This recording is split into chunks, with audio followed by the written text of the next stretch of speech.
My name is Noam, and we're here right outside the governor's office. We're here to stand up for HAVP, to put pressure on the governor and demand that the governor support HAVP. I'm 19 years old and I live in a homeless shelter.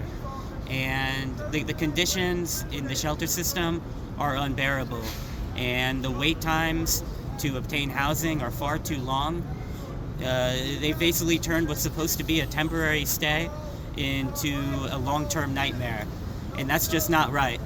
And I'm here today to fight to get folks into permanent housing, to prevent folks from having to go through the trauma and the pain that I've had to go through and that so many folks in my shelter have had to go through. And yeah, that's really why I'm here today. The Housing Access Voucher Program would actively get people out of shelter and into permanent housing.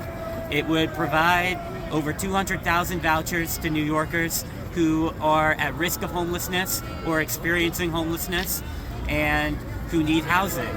People cannot afford the rents in the city. We don't want people moving out of state or ending up on the streets, or even worse, ending up in the shelter system because they can't afford to pay the rent. There are single mothers with kids. There are families with children who end up in the shelter system. There are people who are able to pay their rent now, but if they were to lose their job or they were to lose their source of income, they could be at risk for homelessness.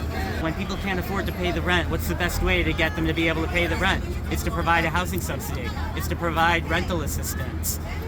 Governor Hochul, we need you to pass the Housing Access Voucher Program. It is unacceptable that we are spending billions of dollars on keeping folks in shelters when our goal should be getting them permanent housing. Our goal should be getting folks like me permanent housing. We need you to stand with us. We need you to pass HAVP. Now is the time.